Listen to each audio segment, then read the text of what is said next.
E hoje o nosso tema é o que muda na carreira dos jovens pós-Covid-19. O que será que eles ainda vão querer ir para o home office? Será que as relações de trabalho vão ser as mesmas depois da gente passar por tudo que a gente está passando hoje? Bom, enfim, para responder essa e muitas outras questões interessantes, nós chamamos o Michel Alcoforado. Ele é antropólogo, ele é o sócio fundador da Consumoteca, que é uma consultoria especializada em comportamento dos brasileiros. Tudo bom, Michel? Tudo bom, Estela? Queria agradecer demais ao convite e também estou muito feliz de estar por aqui para a gente bater esse papo. Então, bom, eu acho que a gente pode começar o nosso papo contando. A gente deu uma pesquisa para vocês entenderem no valor há poucos dias sobre um levantamento que a Consumoteca fez com 2.000 pessoas em todas as partes do Brasil, de diferentes gerações, e essa pesquisa trouxe esse dado: 73% dos jovens não querem voltar, depois da pandemia, para o home office tempo integral. Michel, isso mostra que existe uma mudança de comportamento vindo por aí. Por que será que esse desencanto aí com o trabalho remoto? Estela, tem um negócio que é fundamental, que a vida da gente é mais ou menos assim. Tudo que a gente quer muito, depois que consegue, a gente vê que não é aquela maravilha toda que a gente imaginava. E o home office é ele tem um desses pontos, né?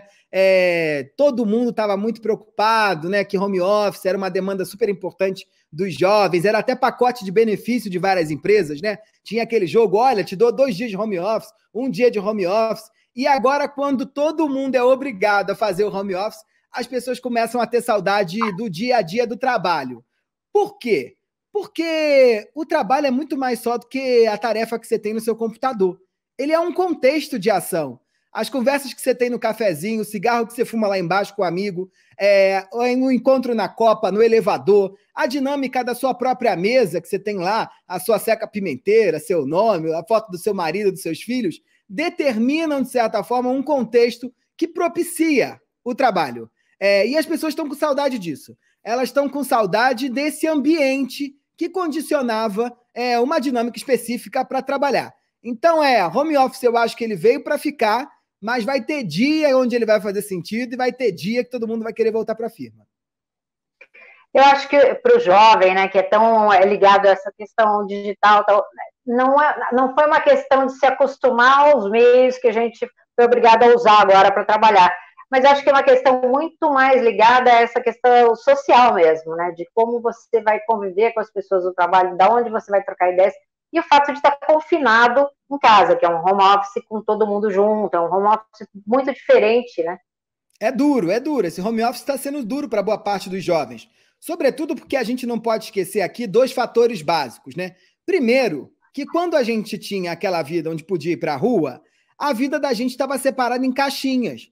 E nessa caixinha você podia assumir uma nova identidade. O que você era em casa não era o que você era no trabalho e não era o que você era no lazer. E quase como cada espaço ajudava você a se livrar e descansar um pouco daquela outra identidade. Como assim? Você que é mãe, ou que é mulher, ou que é pai, e por aí vai, e na hora que você ia para o trabalho, você descansava do peso de ser pai e virava profissional. E quando você voltava para casa, você descansava da vida do trabalho e virava pai. O que acontece agora é que você só tem um contexto, você tem que ser tudo ao mesmo tempo e tudo junto e misturado. Você tem que ser pai ao mesmo tempo que é profissional, ao mesmo tempo que é marido ou mulher, e ao mesmo tempo que está tendo que lidar com as questões da casa. Tudo no mesmo jogo. E tem um outro ponto também que a gente não pode esquecer, é que para esses jovens, a tal da quarentena impactou a vida deles no momento de descoberta do eu. Todo mundo sabe que o começo da vida profissional é um momento importante na consolidação da nossa própria identidade. E sair de casa e ir para o trabalho é a chance que todo mundo tem de inventar um novo eu, longe da família. É o primeiro break que a gente tem com a identidade clássica que a família coloca para a gente, que a gente vai entendendo de maneira mais clara, porque são outras demandas da gente. E agora, preso dentro de casa, eles não só estão diante da vigília do trabalho, porque o trabalho, óbvio, ali te cobra uma relação vigiada, de certa forma, né? Mas também estão com o peso da vigília dos pais. Tudo no mesmo espaço. E pais que não foram treinados na lógica do home office. Então demoram a entender o que é o home office. A mãe acha que só porque você está em casa, você tem que almoçar com a família, na hora que todo mundo está almoçando. Mesmo que você tenha uma reunião num call que foi marcado. A mãe acha que, por exemplo, só porque antes você saía do trabalho por volta das 7 horas ou das 6 horas, você tem que parar as calls todas às 6 horas ou às 7 horas. Ou a mãe também acha que a gente tem ali um desafio maior ainda, que é o desafio de ter que dividir as tarefas da casa. E ela não entende que não dá para lavar a louça ou ajudar na louça do almoço na mesma hora que todo mundo. Então, essa vigília, aliado a um aprisionamento mesmo no espaço, que é qual é o lugar do meu trabalho dentro da minha casa, eu acho que é um dos principais desafios que esses jovens estão enfrentando agora. E a pesquisa de vocês também mostrava uma coisa interessante, que muita gente, na verdade, está fazendo muita coisa pela primeira vez, né? Não importa se você, de qual geração você é. E uma coisa que até os jovens estão tendo que aprender é lidar com essa relação remota, né? Que é mais do que você usar o equipamento, até, é você, como você vai gerenciar uma equipe, né? Quem já está um pouquinho mais adiante na carreira, os jovens dos 30 e poucos anos, essas lições aí, o que você acha que vai mudar no jeito de trabalhar depois do que a gente está aprendendo agora? Olha, em termos, as mudanças são muitas, né? Mas a gente pode elencar aqui algumas delas. E falo isso porque ainda me chama muito a atenção que há vários líderes no mercado brasileiro ainda acreditando que depois que a gente voltar para o escritório vai ser mais ou menos do jeito que era. Adianto que não é, e acho bom a gente já começar a se acostumar, porque dá tempo de se preparar para essa retomada de um jeito mais planejado. Por que falo isso? Falo isso porque pandemias não têm data para começar e elas também não têm dia onde, por um decreto do governo ou de quem quer que seja, a gente automaticamente volta a viver a vida do jeito que vivia. Quando a gente observa o processo de retomada dos países que já estão saindo da quarentena, a vida não volta a ser como era normal. Pra vocês terem uma ideia, hoje mesmo Portugal está na fase 1 do relaxamento e o governo português está tendo que ligar para as pessoas para estimular elas a irem para a rua, porque as pessoas não querem ir para a rua. E aí, no mundo do trabalho, quais são os principais impactos que a gente vê? Primeiro ponto é uma redefinição do espaço de trabalho. Na China, já vem se falando muito do 6 Feet Office, que é um modelo novo de espaçamento entre as mesas, onde a gente consiga resguardar a distância.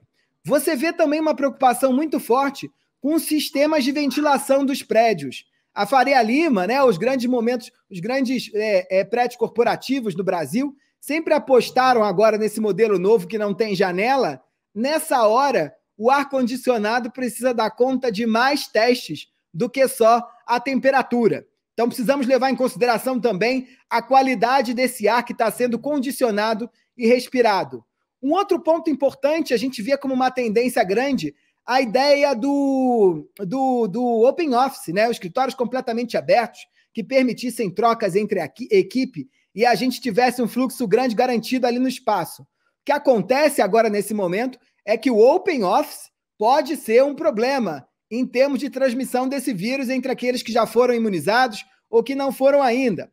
Um outro elemento importantíssimo ainda, que eu acho que é decisivo, é o fim do latifúndio. Toda vez que você contratava alguém, o colaborador ganhava um latifúndio, que era a mesa dele.